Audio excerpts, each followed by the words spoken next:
Hello guys, welcome to our channel. NTA JEE mains का जो form है जनवरी 2026 session के लिए, जी हाँ 2026 सेशन के लिए वो आ चुका है। और फॉर्म कैसे फिल करना है स्टेप बाय स्टेप बिल्कुल डिटेल में, एलिजिबिलिटी क्या होने वाली है, फीस कितनी लगने वाली है दोस्तों, इस फॉर्म को कहाँ से फिल करना है, लिंक आपको कैसे मिलेगा, सब कुछ आपको बताने वाला हूँ। पेमेंट आप लोग कैसे करेंगे, यूपीआई से करना है, क्रेडिट कार्ड से करना है, डेबिट कार्ड से करना है, कैसे करना है, कितनी कौन कौन से सेंटर में आप लोग एग्ज़ाम दे सकते हैं, भारत के कौन कौन से स्टेट में कहाँ कहाँ पर सेंटर बना हुआ है, वो सारा कुछ आपको डिटेल में बताने वाला हूं। तो प्लीज़ चैनल पर नए हैं, चैनल को सब्सक्राइब कर लीजिएगा दोस्तों। तो चलिए वीडियो को स्टार्ट करते हैं। तो आप लोग देख सकते हैं दोस्तों, नाटा जेईई मेंस का जो फॉर्म है वो आ चुका है, ठीक है ना। जेईई का जो है नेशनल टेस्टिंग एजेंसी नाटा द्वारा ऑर्गेनाइज किया जाता है, ठीक है ना। वो हर साल एग्ज़ाम करवाता है दोस्तों, ठीक है। अभी जो एग्ज़ाम होने वाली है वो जनवरी 2026 में होगा। उसका जो एप्लीकेशन फॉर्म है वो आ चुका है, 31 अक्टूबर 2025 को आ चुका था। नोटिफिकेशन जो है 31 अक्टूबर 2025 को आया था और उसी दिन से एप्लीकेशन की फॉर्म की स्टार्टिंग हो चुकी है। तो 31 अक्टूबर 2025 से अगर अभी तक फॉर्म नहीं भरा है तो प्लीज़ फॉर्म भर लीजिएगा, लेकिन एक बार पहले वीडियो देख लीजिए, स्टेप बाय स्टेप आपको बताने वाला हूँ, ठीक है। तो अभी देखिए, इसकी जो लास्ट डेट होने वाली है वो 27 नवंबर 2025 होने वाला है। जी हाँ, 27 नवंबर 2025 को इसका लास्ट डेट होगा। एग्ज़ाम सिटी और एग्ज़ाम की डेट्स जो होगी, ठीक है ना, एग्ज़ाम की डेट्स जो होगी वो 21 जनवरी से 30 जनवरी के बीच में आपका एग्ज़ाम होगा। मतलब 21 जनवरी से 30 जनवरी के बीच में, लास्ट वीक ऑफ जनवरी बोल सकते हो कि आपका एग्ज़ाम कब होगा। 21 जनवरी से 30 जनवरी के बीच में आपका एग्ज़ाम कन्फर्म है, इसी के बीच में आपका एग्ज़ाम होने वाला है।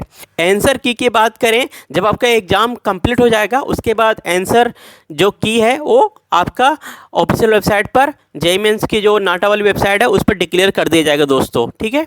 और इसकी फ़ीस की बात कर ले तो एप्लीकेशन फ़ीस क्या होने वाली है, जी हाँ एक बहुत ही महत्वपूर्ण होने वाला है।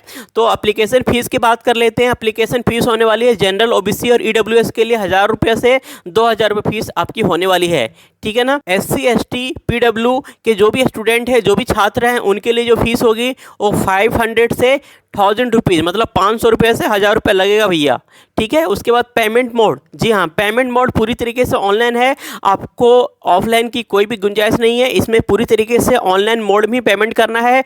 पेमेंट डेबिट कार्ड से, क्रेडिट कार्ड से, नेट बैंकिंग से, आप लोग कैश कार्ड या फिर यूपीआई के थ्रू भी कर सकते, मोबाइल वॉलेट के भी थ्रू कर सकते हैं। जी हाँ दोस्तों, ये सारा पेमेंट मेथड हो गया। अब चलिए आपको डिटेल में बताता हूँ आपको फॉर्म कहाँ से फिल करना है। जी हाँ, आप लोग देख सकते हैं एप्लीकेशन फॉर्म फिल करने का पूरा प्रोसेस दिया हुआ है गाइस, आप लोग आ जाइएगा। इसका जो लिंक है देखिए, examinationservice.nic.in जेईई मेंस 2026। जी हाँ, ये पूरा लिंक है। इसका लिंक मैं वीडियो के नीचे डिस्क्रिप्शन में डाल दूंगा, डायरेक्ट आप लोग लिंक ओपन कर लीजिएगा। ऑफिशियल वेबसाइट है, इसी से फॉर्म फिल करना है। नाटा नेशनल टेस्टिंग एजेंसी, यहीं से आपको फॉर्म फिल करना है। इसका लिंक मैं वीडियो के नीचे डिस्क्रिप्शन में डाल दूंगा, आपको किसी भी तरह का इशू फेस नहीं करना पड़ेगा, ठीक है ना। अब यहाँ पर आप लोग यहाँ पर आते हैं तो आपको देखने को मिलता है step to apply application form, ठीक है। पहले हम लोग देख रहे हैं। अब यहाँ पर देखिए व्यू एग्जामिनेशन सिटीज़, अगर आपको एग्जामिनेशन सिटीज़ पता करनी है तो इस वाले ऑप्शन पर क्लिक कर दीजिए गाइस, ठीक है। ये न्यू विंडो में ओपन हो जाएगा। अब यहाँ पर कंट्री फॉर रेसिडेंस, किस कंट्री से, इंडिया से भैया, तो इंडिया आप यहाँ पर सेलेक्ट कर लीजिएगा, ठीक है। अब स्टेट फॉर रेसिडेंस, अब यहाँ पर स्टेट के नाम आ जाएंगे आपके। वैसे तो सारे स्टेट हैं, लगभग सभी स्टेट में जेईई मेंस का एग्ज़ाम का सेंटर होता ही होता है, ठीक है ना। अब सिटीज़ के अंदर, जैसे कि स्टेट के अंदर जो मेन सिटीज़ हैं, जैसे कि अब चलिए दिल्ली के अंदर, तो दिल्ली में भी डिफरेंट सिटीज़ हैं, तो उनके नॉर्थ, साउथ, ईस्ट, वेस्ट, ठीक है। तो सभी जगह सेंटर अवेलेबल है। नोएडा के अंदर, यूपी के अंदर, ठीक है ना। अब देखिए हिमाचल प्रदेश के अंदर, ठीक है। और उसी तरीके से झारखंड में रांची में होगा, हजारीबाग में, तो सभी जगह सेंटर अवेलेबल है गाइस, ठीक है। अब हम लोग यहाँ पर हम लोग बिहार का जो स्टेट है वो सेलेक्ट कर लेते हैं। पहले बिहार का स्टेट मैंने यहाँ पर सेलेक्ट कर लिया है, ठीक है। एक बार पूरी सिटीज़ हम लोग ध्यान से देख लेते हैं, बच्चों को पूरा समझ में आ जाए आप लोगों को गाइस, ठीक है। यहाँ पर मैंने बिहार सेलेक्ट कर लिया है। यहाँ पर क्वेश्चन पेपर मीडियम भी लिखा हुआ है, तो आपको हिंदी में देना है, इंग्लिश में देना है, वो आप लिख दीजिए, ठीक है। चलिए इंग्लिश में पेपर देना चाहते हैं, इंग्लिश में मैंने सेलेक्ट कर लिया है। उसके बाद जो कैप्चा कोड है वो यहाँ पर एंटर कर दीजिएगा। यहाँ पर मैंने क्लिक कर दिया। अब देखिए बिहार के अंदर जो सेंटर बना हुआ है दोस्तों, बिहार के अंदर जो सेंटर बना हुआ है, औरंगाबाद बिहार है, भागलपुर है, दरभंगा है, गया है, मुजफ्फरपुर है, पटना है, पूर्णिया है, आरा है, समस्तीपुर है, सासाराम है, बिहार शरीफ है दोस्तों। ये सेंटर है जेईई मेंस के। उसी तरीके से अगर आपको और भी सेंटर जानने हैं तो आपको सिर्फ क्या करना है, यहाँ पर स्टेट को सेलेक्ट करना है, जो भी आपके स्टेट हैं। जैसे छत्तीसगढ़ वाले बच्चे हैं, अगर छत्तीसगढ़ के बच्चों को सेंटर जानना है तो यहाँ पर आपको जान सकते हैं। पेपर का मीडियम आपको सेलेक्ट करना कंपलसरी है, तो पेपर का मीडियम सेलेक्ट कर लीजिएगा, ठीक है ना बच्चों। तो उसके बाद यहाँ पर कैप्चा है, उसी तरीके से कैप्चा आपको यहाँ पर एंटर करना होगा भैया। कैप्चा को एंटर जरूर करिएगा ताकि आपको आगे बढ़ने दे, ठीक है। अब छत्तीसगढ़ के अंदर देख सकते हैं, ठीक है, यहाँ पर बलई नगर है, दुर्ग जिसको बोलते हैं, बिलासपुर है छत्तीसगढ़ में, रायपुर है, अंबिकापुर है, ठीक है, जगतपुर है, ठीक है। रायपुर अंबिकापुर बहुत ही फेमस सिटीज़ है, ठीक है। रायपुर वैसे भी कैपिटल है छत्तीसगढ़ का दोस्तों। अब यहाँ पर देख सकते हैं ये सारे सेंटर। तो इसी तरीके से आप लोग जान सकते हैं कि आपके शहर में एग्ज़ाम कहाँ पर होने वाला है, ठीक है। तो ये मैंने आपको पूरा प्रोसेस बता दिया। बाकी चलिए आप फॉर्म फिल कैसे करते हो वो भी मैं आपको बताने वाला हूँ, ठीक है। अब पहली बार फॉर्म फिल कर रहे हैं जेईई मेंस का, तो आपको न्यू रजिस्ट्रेशन फॉर्म पर क्लिक कर देना है। न्यू रजिस्ट्रेशन पर जैसे आप लोग क्लिक कीजिएगा, यहाँ पर आपके पास इंस्ट्रक्शन आ जाएगा। एक बार ध्यान से जरूर फॉर्म फिल करने से पढ़ लीजिएगा।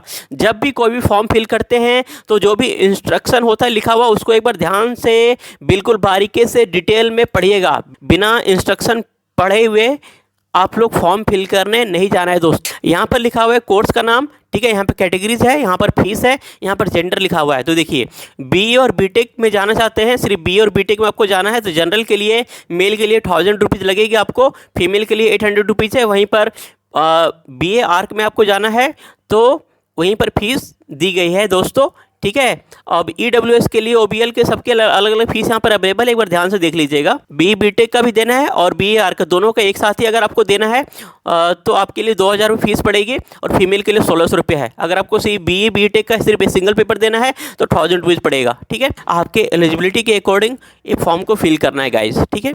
और एक बात ध्यान रखिएगा, 12th क्लास में इंटर में आपकी 75% होनी चाहिए।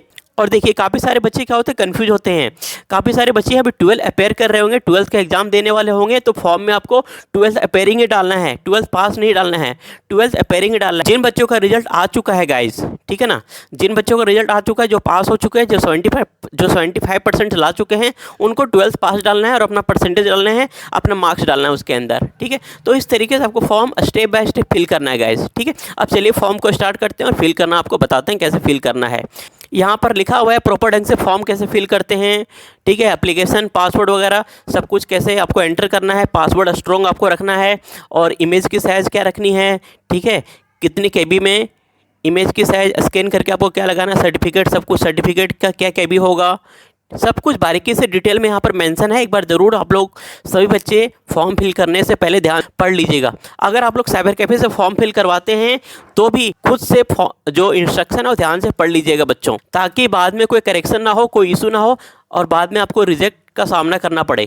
किसी भी तरह का इशू फेस नहीं करना है भैया। साइबर कैफे वाले क्या करते हैं, वो बिना पढ़े लिखे तुरंत फॉर्म को फिल कर देते हैं, तो उनको पता नहीं रहता है। इसलिए आपको खुद से सारी चीज़ें ध्यान रखनी है बच्चों। यहाँ पर पासवर्ड के बारे में बताया गया है, जो पासवर्ड है वो स्ट्रॉन्ग रखना है। 8 से 8 to 13 कैरेक्टर लॉन्ग आपके होने चाहिए और मिक्स होने चाहिए, उसमें कैरेक्टर भी होने चाहिए, वर्ड भी होने चाहिए और न्यूमेरिकल भी होने चाहिए, सब कुछ मिक्स होने चाहिए। स्ट्रॉन्ग पासवर्ड रखिएगा ताकि कोई आपका एप्लीकेशन लॉगिन करके आपका डिटेल सारा कुछ चेक ना कर सके दोस्तों, ठीक है ना।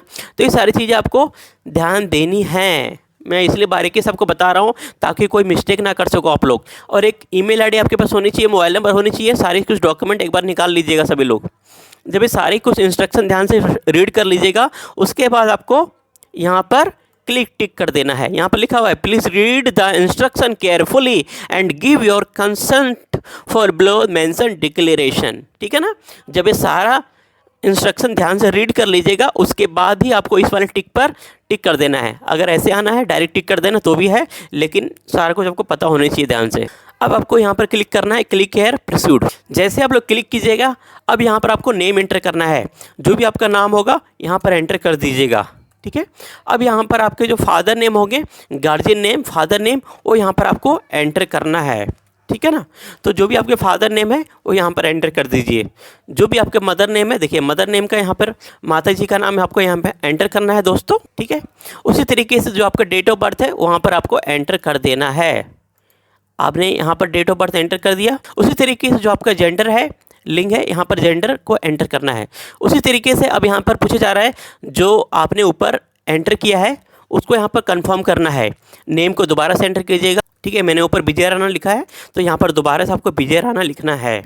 उसके बाद पिता फादर नेम का नाम जो आपने ऊपर स्पेलिंग में लिखा है, जो आपने ऊपर लिखा है उसी को सेम करेक्ट स्पेलिंग के साथ नीचे भी एंटर करना है बच्चों, ठीक है ना।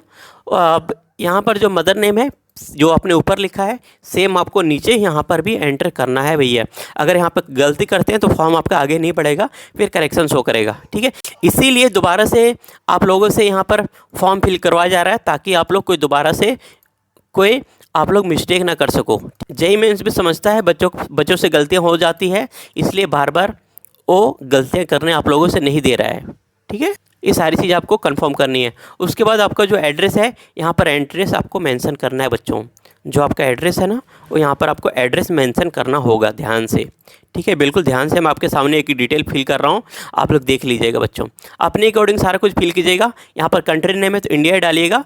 जो आपका स्टेट होगा, जैसे स्टेट मेरा जो भी है, जैसे स्टेट मेरा हरियाणा है तो हरियाणा मैंने स्टेट अपना डाल दिया है। अम्बाला में रहता हूँ, अम्बाला मैंने डाल दिया है। उसके बाद पिन कोड क्या है, यहाँ पर अपना जो पिन कोड है वो एंटर कर दीजिएगा बच्चों, ठीक है। उसके बाद आपका जो ईमेल होगा, जी हाँ, ईमेल आपका वही एंटर कीजिएगा जो अभी ईमेल आपके फ़ोन में चल रहा होगा, या फिर ईमेल वो लॉगिन होगा उसी को। ऐसा मत डाल दीजिएगा भैया कि ईमेल आप लॉगिन ना कर सको, ऐसा कुछ गलतियाँ मत कीजिएगा। जो ईमेल आपका चल रहा होगा उस ईमेल को यहाँ पर यूज़ कीजिएगा, ठीक है ना।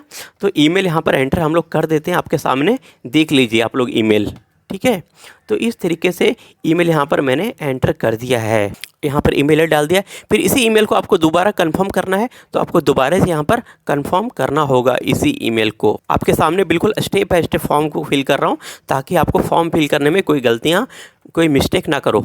फिर है मोबाइल नंबर, जी हाँ, मोबाइल नंबर पे भी बिल्कुल ध्यान से, क्योंकि मोबाइल नंबर ईमेल आईडी में आपको ओटीपी जाने वाली है, तो ये सारी चीज़ें बिल्कुल ध्यान से और अच्छी नंबर मोबाइल नंबर और ईमेल आईडी बिल्कुल करेक्ट आपको एंटर करना है बच्चों, ठीक है। अब मोबाइल नंबर मैंने सही से एंटर कर दिया है, उसी को दोबारा से कंफर्म करना है, तो सेम मोबाइल नंबर को यहाँ पर कंफर्म में एंटर आपको करना है, ठीक है ना। तो ये सारी चीज़ें हैं। उसके बाद बोला है अल्टरनेट मोबाइल नंबर, कोई जो से अल्टरनेट मोबाइल नंबर है वो यहाँ पर एंटर कर दीजिए बच्चों, ठीक है। अल्टरनेट मोबाइल नंबर है वो यहाँ पर एंटर करना है। अगर ऊपर वाला एड्रेस सेम है तो यहाँ पर लिखा हुआ है सेम एड्रेस डालना, तो सेम पर क्लिक कर दीजिए। अगर सेम नहीं है, दूसरा एड्रेस डालना चाहते हैं तो यहाँ पर अलग कर सकते हैं, ठीक है ना। अब यहाँ पर पासवर्ड आपको एंटर करना है भैया, ठीक है। अब यहाँ पर आपको क्या करना है, पासवर्ड को एंटर करना है। बिल्कुल स्ट्रॉन्ग पासवर्ड डाल सकते हैं, बाकी सजेशन भी आ जाएगा, तो सजेशन जो भी आपके पास पासवर्ड होगा स्ट्रॉन्ग में वो आप एंटर कर सकते हैं, ठीक है। फिर कंफर्म भी डालना होगा। इस तरीके से आपको पासवर्ड को यहाँ पर एंटर कर देना है और स्ट्रॉन्ग पासवर्ड आपके पास होनी चाहिए, ठीक है।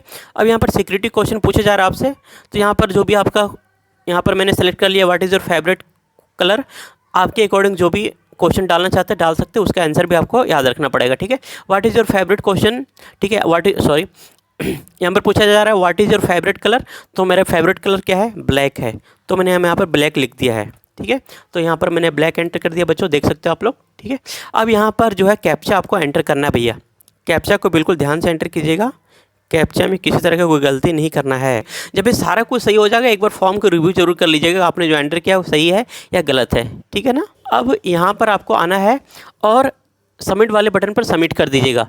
जब आपको रिव्यू कर लीजिएगा सबमिट वाले बटन पर सबमिट कर दीजिएगा। सबमिट करने से पहले